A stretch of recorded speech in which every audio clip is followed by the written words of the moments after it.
Gut, jetzt ich weiß, ich darf nicht über Freimaurerei reden, aber ich bin so ein ungehorsamer Typ, dass ich mal ganz kurz etwas darüber sagen will. Hier haben wir ein Freimaurergebäude, das in dem Jahr 5823 gebaut wurde. AL. Wofür steht AL? Anno Lucis. Okay. Jetzt wieso in dem Jahr 5823? Es gibt verschiedene Art und Weisen, wie die Okkultisten Zeit berechnen. Und in der kabbalistischen Welt möchte man immer gerne genau nach kabbalistischen Daten funktionieren und arbeiten. Und Jubeljahre sind besonders interessant für Kabbalisten und sie planen alles mit ihren Jubeljahren. Jetzt will ich gleich sagen von Anfang an, das interessiert mich überhaupt gar nicht, was diese Okkultisten machen und was sie in ihren Jubeljahren und ihren Sonderjahren planen und vorhaben, ist mir auch egal. Ich glaube, dass das alles Quatsch ist. Aber das heißt nicht, dass die das nicht ernst nehmen. Alles wird geplant nach ihrem okkulten Kalender. Alles. Sogar wie oft der Papst um ein Gebäude oder in einer Stadt sich rumdreht. Das wird geplant. Und diese Jahre werden so berechnet, in diesem Falle Anno Lucis, das ist die allgemeine Rechnung für den allgemeinen Okkultisten. Wenn man ein tief innerer Okkultist ist, dann gebraucht man nicht das Jahr Anno Lucis, dann gebraucht man das Jahr Anno Mundi. Und die hohen Okkultisten gebrauchen Anno Mundi. Anno Mundi ist das Jahr des Anfangs, seit das Jahr des Anfangs. Und Albert Pike zum Beispiel rechnet zurück in Anno Mundi. Und das Interessante ist, Anno Mundi ist genau die gleiche Zeitrechnung wie die Bibel. Also die Okkultisten glauben nicht, dass diese Welt etliche Millionen Jahre alt ist. Diese hohen Okkultisten glauben Anno Mundi. Sie glauben das Genaue, was die Bibel sagt. Gut, aber Anno Lucis, so wie wird das berechnet? Eigentlich ist das Jahr 1823, denn für Anno Lucis zieht man immer 4000 Jahre dazu. Hier ist noch so ein Stein. Der wurde gelegt durch die Freimaurerloge am 9. Juni und hier haben sie beide Daten drauf. AD 1923, Anno Lucis 5923. Also machen Sie es uns einfach, wir brauchen nicht raten. Wir wissen jetzt genau, das Anno Lucis ist immer das gleiche Datum, was wir jetzt haben, plus 4000. Wir leben jetzt in dem Jahr 2016, also leben wir in dem Jahr Anno Lucis 4000 Jahre dazu gezählt. Hier ist die Dollarnote und da ist die Pyramide drauf. Und auf der Pyramide, Novus Ordo Seclorum, Annuit Coeptis, und dann hier unten ein Datum. Und das Datum ist das Jahr 1776. Das ist das Jahr, in dem die Vereinigten Staaten gegründet wurden. Gut, was ist das in Anno Lucis? In Anno Lucis ist es dann das Jahr 5776. Nicht wahr? Es ist interessant, dass 5776 ist auch genau die Anzahl in Zoll, nicht in Zentimeter, denn Zoll ist diese Bewertung von Abständen und Kilometern und so weiter, ist in Zwölfern. Und 12 ist natürlich und 36ern, so wie 3 Fuß ist 1 Ich weiß nicht, was das in Deutsch ist. One Yard. Das sind okkulte Rechnungen. Und so haben sie in okkulten Zeiten gerechnet. Und man fragt sich immer, wieso die Amerikaner nicht endlich auf das dezimale System oder das metrische System sich umstellen. Aber nein, weil sie haben einen ganz bestimmten Kalender. Das ist genau die Höhe der Pyramide von Giza, wenn sie vollkommen ist mit dem oberen Eckstein obendrauf. Jetzt dieser Stein ist das Auge, das ist erhöht.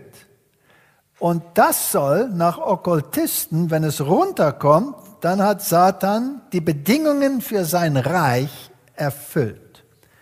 Dann regiert Osiris. Und das Jahr, was Sie hier haben, ist das Jahr 5776 Anno Lucis. Aber das Jahr 5776 ist auch im hebräischen Kalender, wo der Kabal berechnet wird, das Jahr 2015. Das wird jetzt interessant. Gut. Das hebräische Jahr 5776 fängt an am September den 14. 2015. Dann fängt es an. Yom Kippur ist 10 Tage danach am 10. Tischri. Und Yom Kippur ist dieses Zeit des Gesetzes. Und das findet statt am 23. und 24. September 2015. Jetzt, wie kann ein Tag über 2 Tage gehen? Das kann man sich nur so errechnen, dass Sie da die ganze Welt mit einziehen, denn der Kalender, wenn es hier noch der 23. ist, dann gilt der Tag doch noch an der anderen Seite, bis er da auch vorbei ist, bis zum 24., also 23, 24, dann fängt das an. So 10, Yom Kippur, die Zahl 10 ist immer zwischen der 9 und der 11.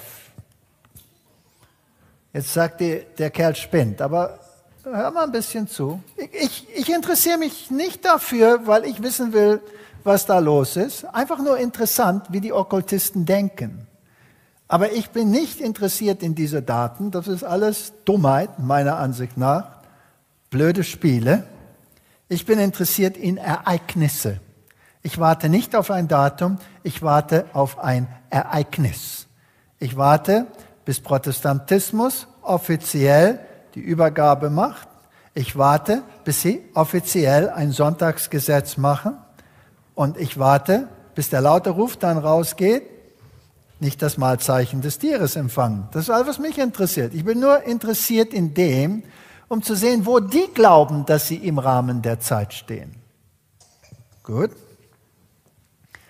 Jetzt die 10 von Yom Kippur ist immer zwischen 9 und 11. Das ist doch 9, 10 und 11. Aber wenn das in Griechisch ist, dann wird die 9 so geschrieben und die 11 wird so geschrieben. Und 911 wird dann so geschrieben. Und darum 911 ist immer ein ganz wichtiges Datum für die Okkultisten.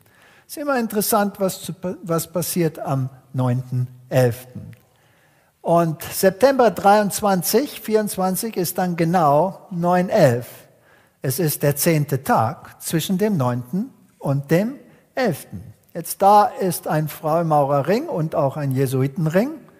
Und die haben genau diese Zahlen. Da hat man nämlich die 1, die X, die 1, das ist 9, 11 oder die 10 zwischen den beiden. Das ist nur so interessenhalber. Papst Franzis ist der 266. Papst. Er kommt zu Obama am 266. Tag des Jahres. Nebenbei, es nimmt so 266 Tage von Empfängnis bis zur Geburt. Welcher Geburt? Der neuen Ordnung. Und das Jubeljahr fängt dann an am 23. 24. September 2015 am 10. Tischri. Und so nebenbei ist es das 120. Jubeljahr, seitdem Adam und Eva gefallen sind. Also ein ganz tolles Jahr für die Okkultisten. Jetzt, Okkultisten gebrauchen doch die Bibel, aber sie gebrauchen nicht die Bibel, wie wir die Bibel gebrauchen. Wir gebrauchen die Bibel, um zu lesen, was hat Gott gesagt. Ein Okkultist, der liest die Bibel ganz anders. Er liest sie kabbalistisch. Die Zahlen sind wichtig, wo die Buchstaben stehen, was in den Buchstaben hinter den Kulissen versteckt ist. Und wir haben ja so viele Ideologien in der Welt.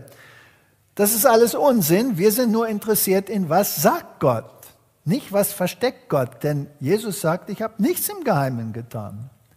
So, wo holen Sie diese Monate her und warum sind sie so wichtig? Zum Beispiel Haggai 2, Vers 10. On the 4th and 20th day of the 9th month. Da haben wir den 24. vom 9. Monat.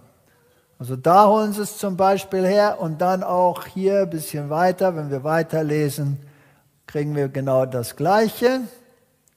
Am 24. vom 9. Monat. So, sie gebrauchen diese Dinge.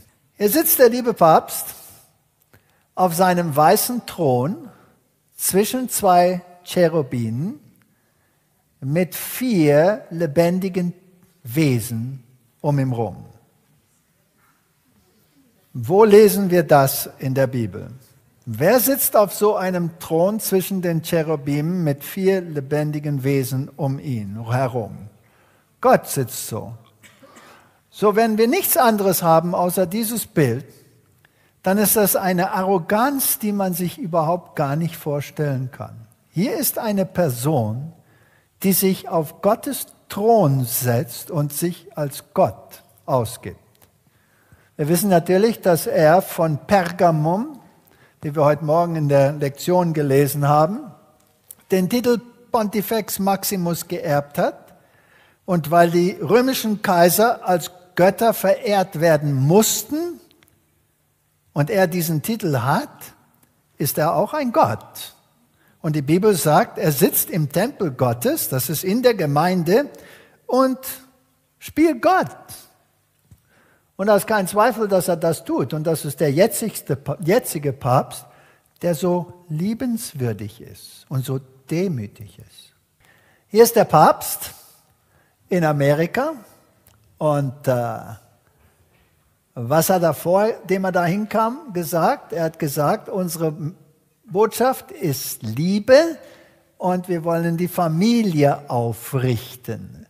Wir sollen diese Familie wieder in den Mittelpunkt stellen. Gut. Und dann geht er nach Philadelphia. Und Philadelphia steht für Bruderliebe. Bruderliebe. Okay. Und er gibt einen schönen Vortrag da.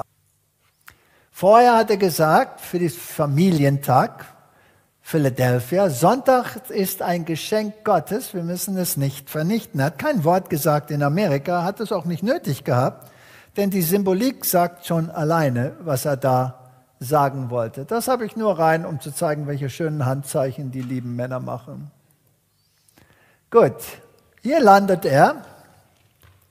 Damals in den Philippinen und da landete er in Amerika.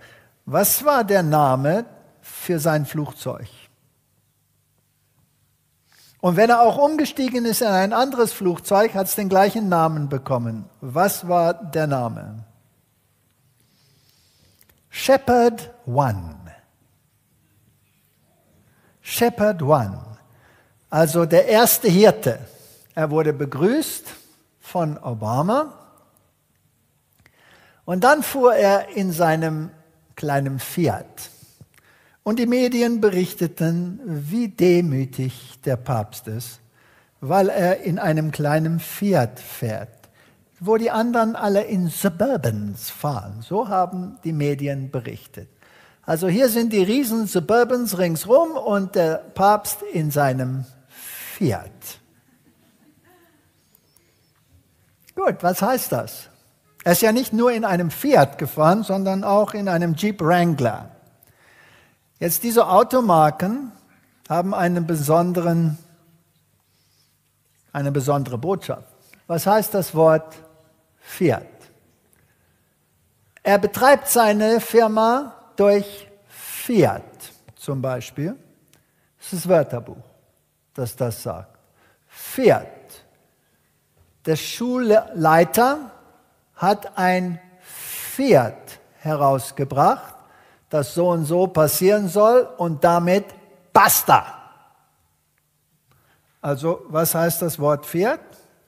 Ich regiere mit absoluter Autorität. Mein Wort darf nicht geändert werden. Das ist, was es heißt, wenn ich Fiat rede. Aber dann, lange vorher, haben sie gewählt Jeep. Ja, wo kommt das Wort Jeep her? Und wieso hat dieses Auto den Namen Jeep? Das kommt von Eugene the Jeep, eine mythologische Figur. Und was für eine Figur ist das? Sie haben sie auch einmal im Popeye Comicstrip, haben sie den reingebracht. Eugene the Jeep. Das ist eine mythologische Figur, der alles gelingt, was sie tut, und sie kann zwischen Dimensionen sich bewegen. Jetzt, welche Macht kann zwischen Dimensionen sich bewegen und glaubt, dass alles, was sie tut, ihr gelingt? Satan. Aber er hat nicht nur einen normalen Jeep gefahren, sondern einen Jeep Wrangler. Jetzt, was ist ein Wrangler? Ein Wrangler ist einer, der die Herde beherrscht. Ein Cowboy ist ein Wrangler und er beherrscht die Herde. So, die Botschaft mit seinen Autos war: Ich bin derjenige, der regiert mit absoluter Autorität und mein Wort kann nicht geändert werden. Ich bin der Hirte, sein Flugzeug auch, Shepherd One, nicht umsonst. Das ist schon mal eine Blasphemie. Ich habe nur einen Shepherd One und der heißt ganz bestimmt nicht Papst. Francis chooses Jeep Wrangler as US Pope-Mobile. Kommt direkt von der päpstlichen Quelle. Also lange vorher wird das gewählt, um bestimmte Botschaften in Kodex zu versenden. Und dann ging er zum White House an genau dem richtigen Datum, nämlich 23, 24. Und er wurde empfangen wie ein kleiner Gott. Und er hat gesagt, die Flüchtlinge müssen Liebe empfangen, sie müssen unterstützt werden, die Grenzen müssen geöffnet werden, da muss keine Mauer gebaut werden, so wie der andere sagt, wir müssen alles öffnen. Und er hat so ein paar andere Dinge gesagt und dann hat er zum Volk geredet. Faszinierend. Jetzt, wenn ein neuer Präsident gewählt wird in den Vereinigten Staaten, dann ist das Ritual so. Der neue Präsident geht zum Weißen Haus und wird durch den alten Präsidenten begrüßt. Sie haben eine Unterhaltung da und dann gehen sie zum Kapitol und dann spricht der neue Präsident vor dem gemeinsamen Haus zwischen den zwei Fasziae. Und wenn er da fertig ist, dann kommt er raus und er geht in die Außentür und er begrüßt das Volk als der neue Präsident. Jetzt der Papst hat genau das gleiche Ritual befolgt, außer er ist nicht unten aus der Tür rausgekommen, sondern oben aus dem Balkon. Was sagt das? Er steht ein bisschen höher wie ein Präsident. Er ist der neue Leiter. Und zwar, nach der Legende, soll Osiris in diesem Jahr, das da auf der Pyramide steht, in sein Tempel eingehen. Jetzt, wenn Julius Caesar die Wiedergeburt Apollos war, des Sonnengottes, da waren alle Kaiser nach ihm auch die Wiedergeburt und so ist der Papst auch die Wiedergeburt des Osiris. Und hier geht er in einen Tempel ein. Und dann standen sie da vor dem Obelisk, das natürlich genau 5 Fuß hoch ist. Aber wenn wir den Keller dazu zählen, dann ist er genau 666 Fuß hoch. Und da stehen sie und die große Flagge sagt alles. Und wer steht genau in Linie mit dem Obelisk? Der Papst und nicht der Präsident. Time Magazine sagt, das ist das neue römische Reich, das gegründet wird. Und dann ging er zum Kapitol und die Menschenmassen warteten draußen. Und das Kapitol ist natürlich ein Ebenbild, ein Bildnis des Vatikans. Es hat die gleiche Architektur. Und wie ein neuer Präsident spricht er zwischen den beiden Fasciae, Symbol des Faschismus. Und es ist ja interessant, dass die ganze Welt seit 1992 ein faschistisches Regierungssystem haben. Das wisst ihr, ne? Wer weiß es nicht? Okay, dann muss ich das erklären. Was ist Faschismus? Wenn ihr denkt, ihr in Europa an Faschismus, dann seht ihr die SS und was weiß ich und die Beine, die hochgehen und ein Geschrei, das da vor sich geht und ein was auch immer. Ich muss sehr vorsichtig sein, was ich in Deutschland sage. Ich bin in Österreich, ja, okay.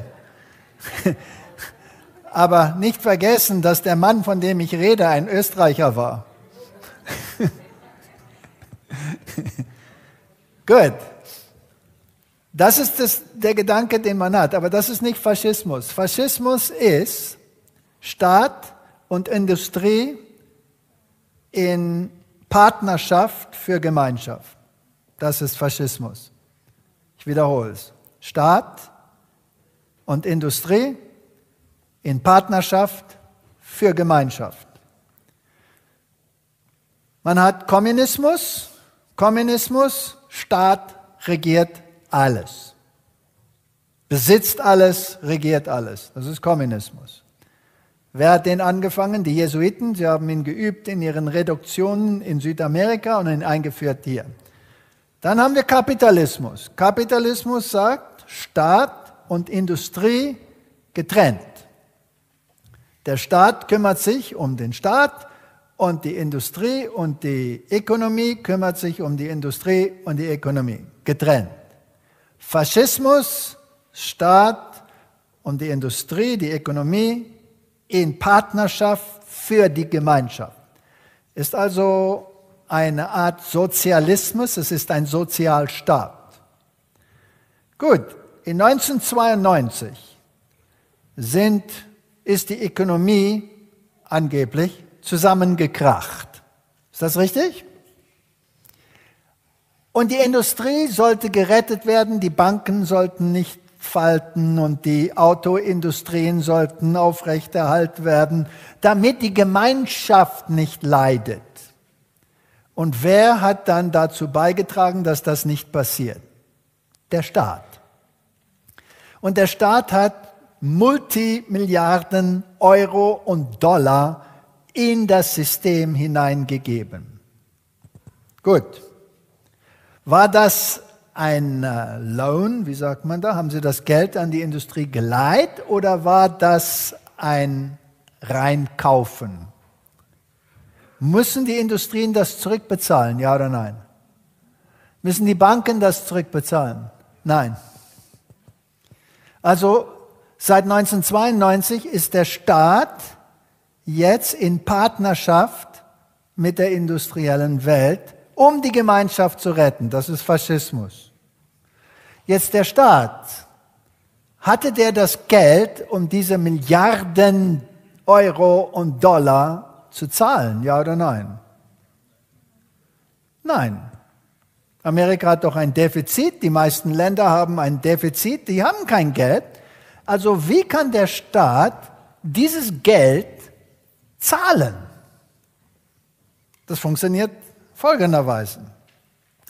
Wenn ich kein Geld habe, aber ich möchte ein Haus bauen, dann gehe ich zur Bank und ich frage, ich möchte eine Hypothek nehmen, ich möchte Geld von der Bank leihen. Die Bank sagt, gut, ich gebe euch das Geld da, und was ist meine Gegenleistung?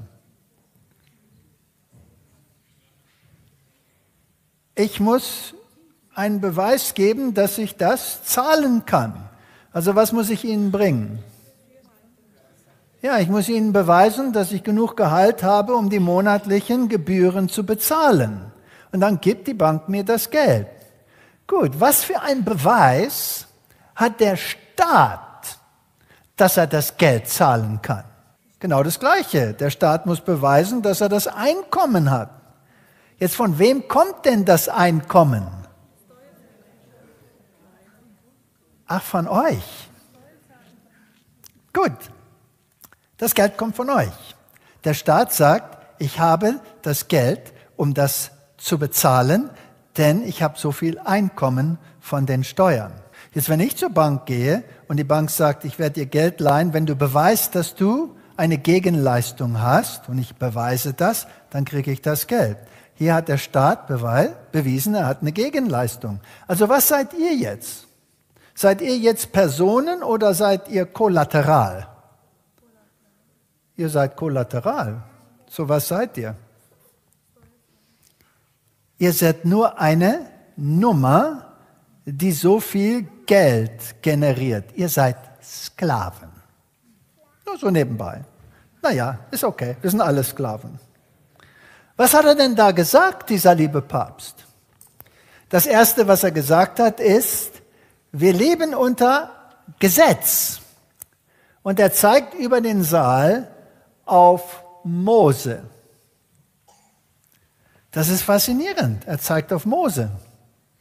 Und er sagt, Mose ist die Basis für Gesetz.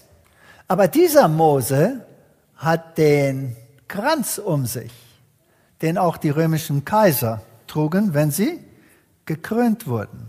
Das ist also ein Mose, der eingepackt wird in römisches Gesetz. Hat Rom das Gesetz Mose in römischen Gesetz verpackt, ja oder nein? Aber das ist im Kapitol. Aber nicht nur das ist im Kapitol, sondern dieser auch. Das ist Hammurabi. Und das ist menschliches Gesetz. Denn Hammurabi ist der Erste, der die Stella mit dem menschlichen Gesetz drauf hatte.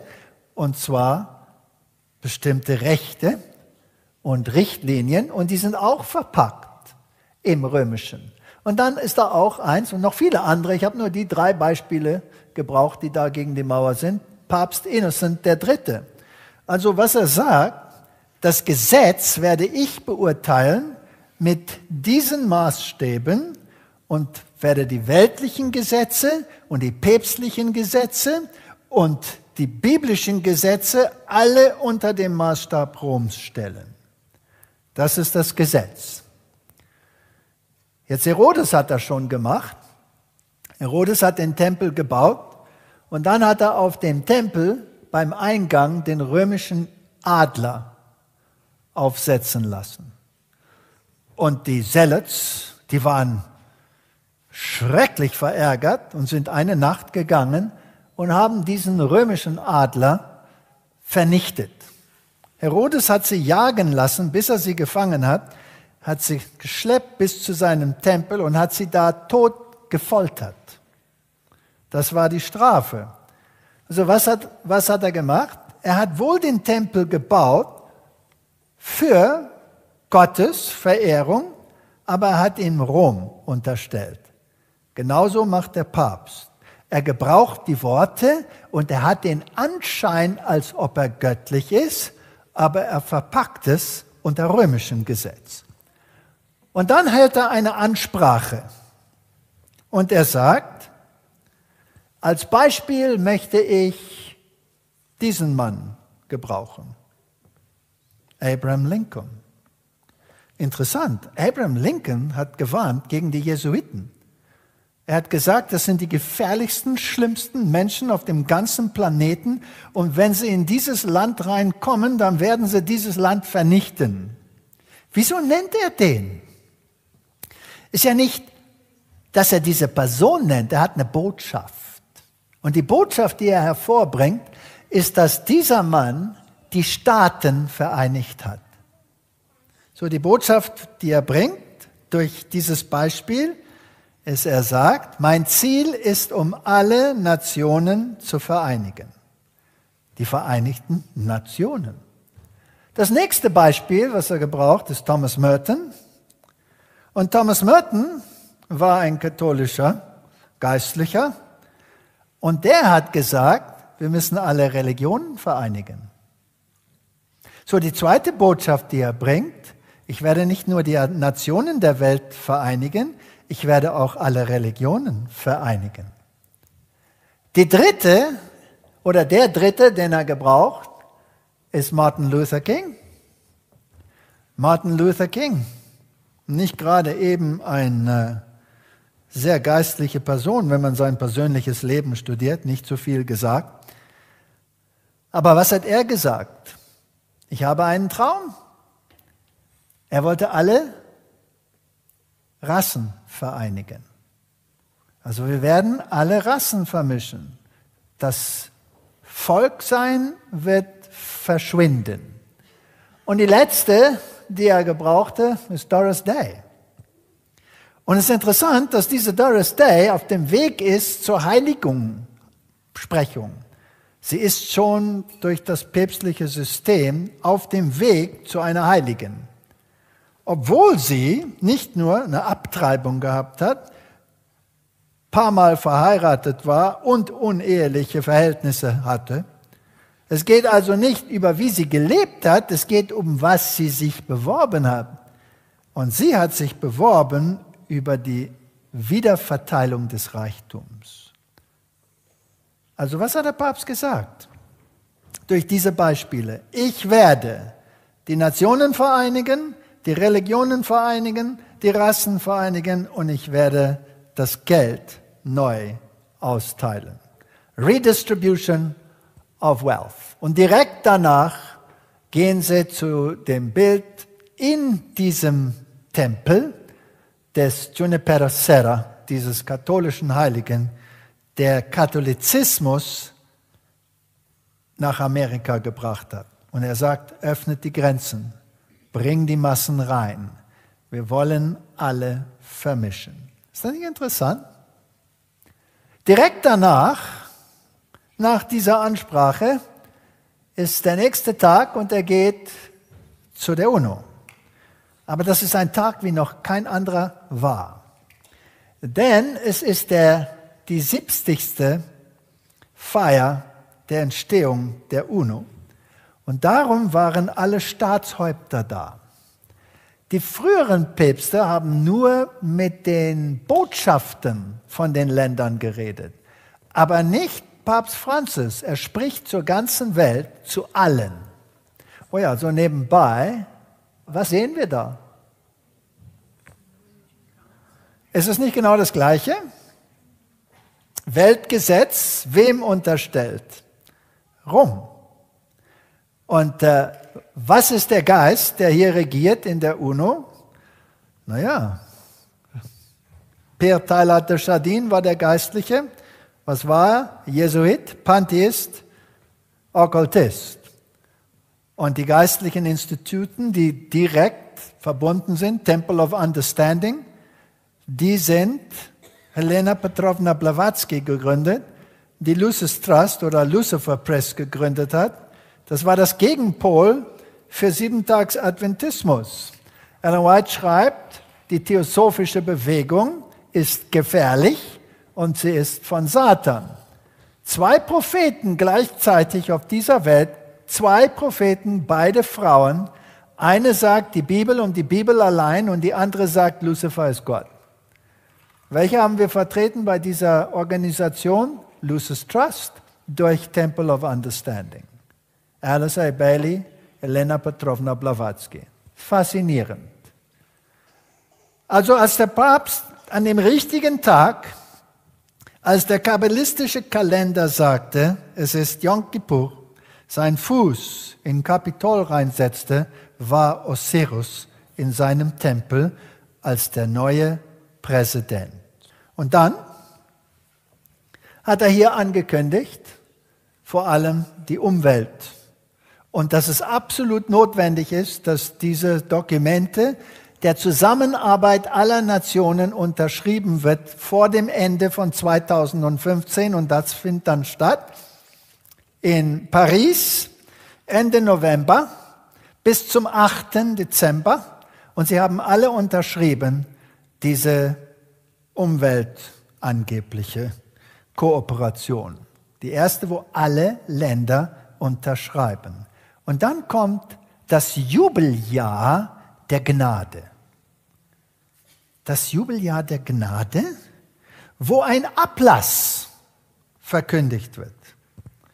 Jetzt müssen wir verstehen, was er da gemacht hat. Vom 8. Dezember letzten Jahres bis zum Ende dieses Jahres, kurz vor dem wir die Reformation und die Katholiken wieder zusammenbringen, haben wir ein Jubeljahr der Gnade mit einem Ablass. Jetzt katholische Lehre sagt, so nebenbei, was hat geführt zu der Reformation? War es nicht der Ablass? Jetzt, wie funktioniert ein Ablass und was ist ein Ablass? Ich glaube, dass die meisten Adventisten nicht erst mehr verstehen, was der Ablass ist. Jeder Protestant müsste heftig protestieren, dass der Papst in diesem Jahr einen Ablass angekündigt hat. Nach päpstlicher Lehre, wenn einer sündigt, dann trägt er die Schuld für diese Sünde und er muss den Preis bezahlen. Christus ist nicht für euch gestorben, so wie ich heute Morgen schon erklärt habe.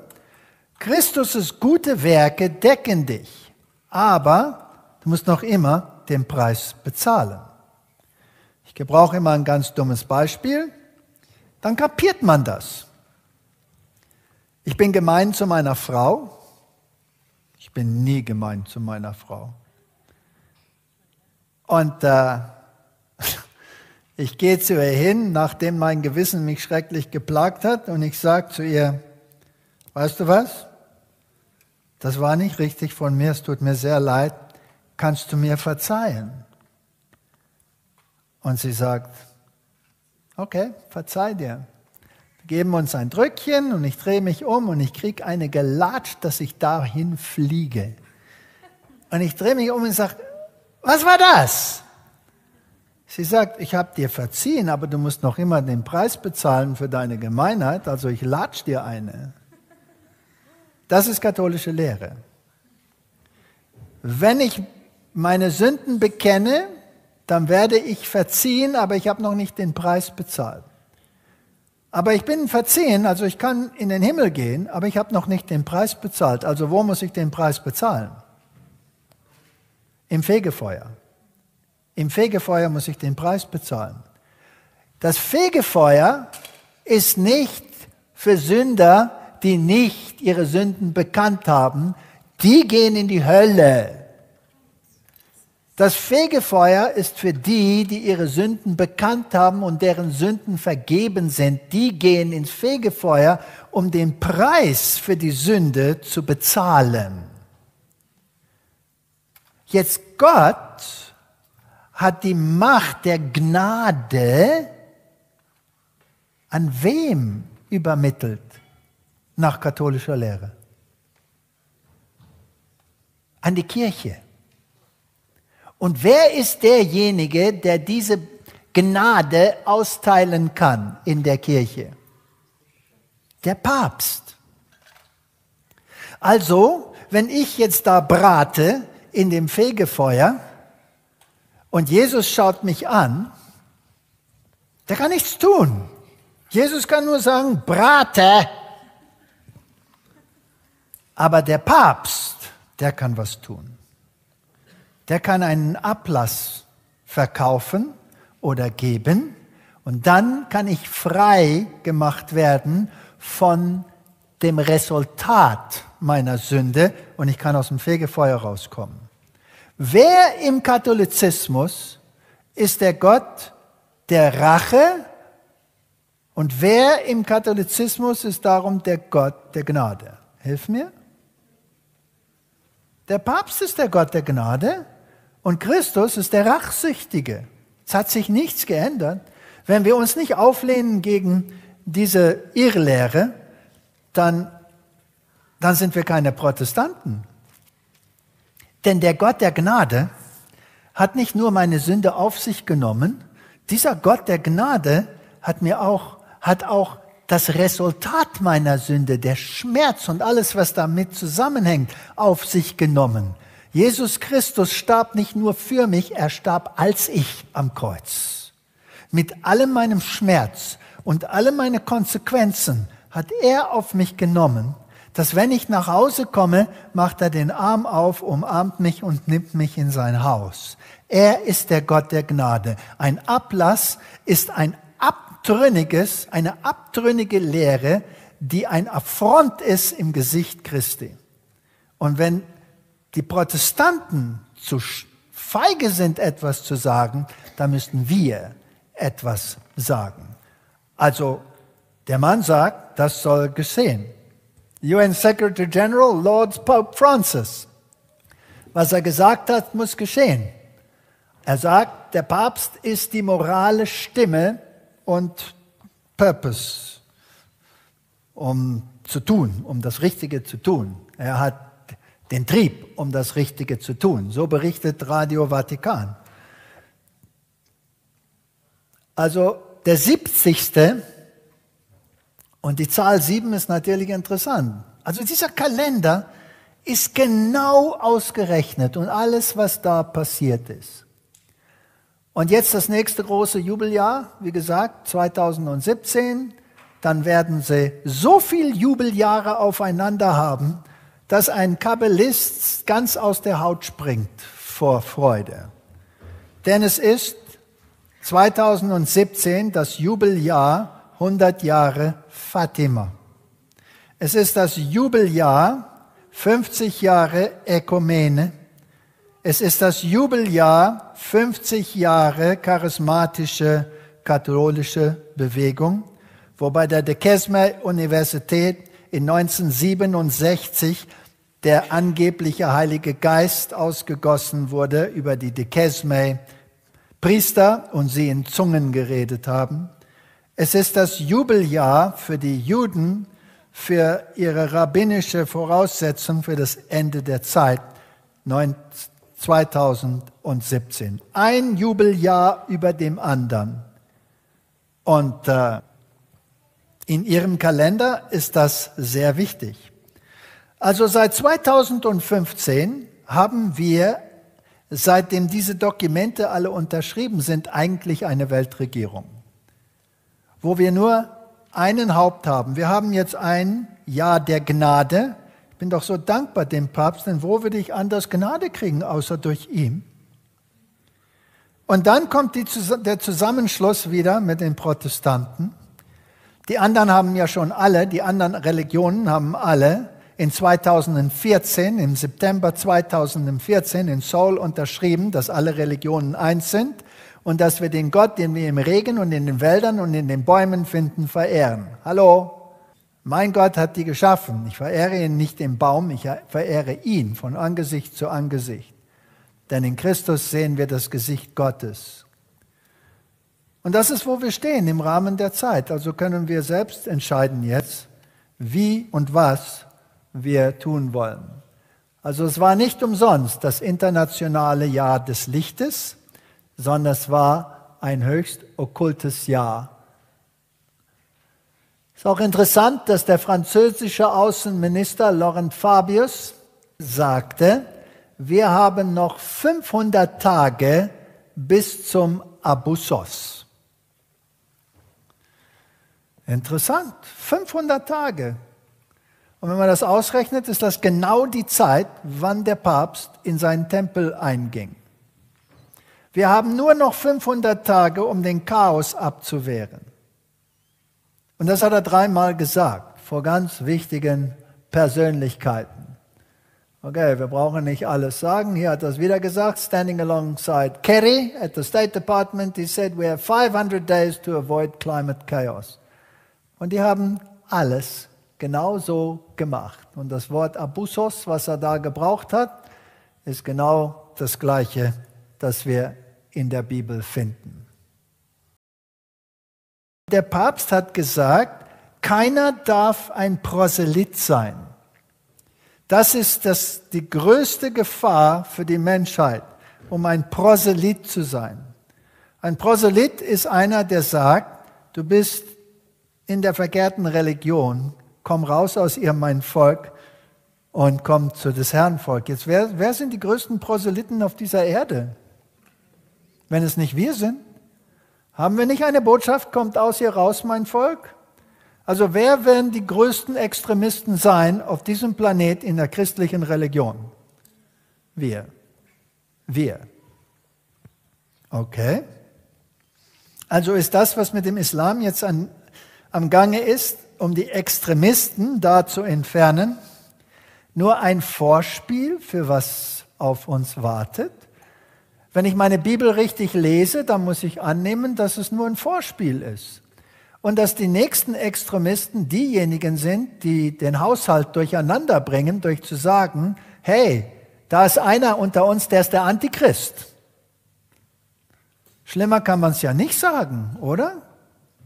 Dann sind wir doch die Extremisten. Also meine Brüder und Schwestern, ich kann nur sagen, was mich betrifft, sind wir kurz vor dem Ende. Geist der Weissagung. Die Verfolgung von Protestanten durch die römische Macht, durch den die Religion von Jesus Christus fast vernichtet wurde, wird mehr als rivaled, wird größer sein, viel größer, wenn die Protestanten und das Papsttum kombiniert werden. Das ist, was der Geist der Weissagung sagt. Satan hat 1000 gemasterte Batterien, welche er öffnen will gegen diejenigen, die die Gebote Gottes halten, um sie zu zwingen, um ihr Gewissen zu vergewaltigen. Wir brauchen nicht verwundert zu sein über irgendetwas, was passiert von jetzt ab. Wir brauchen nicht über diesen Horror, der auf uns wartet, erstaunt zu sein. Denn diejenigen, die das Gesetz Gottes vertrampelt, haben den gleichen Geist, den Jesus verraten hat, insulted, das übel über ihn geredet hat, ja, beleidigt und verraten hat. Wir brauchen keine Angst haben, aber ich denke, wir sehen jetzt das Vorspiel des Endes. Kommen wir enden im Gebet.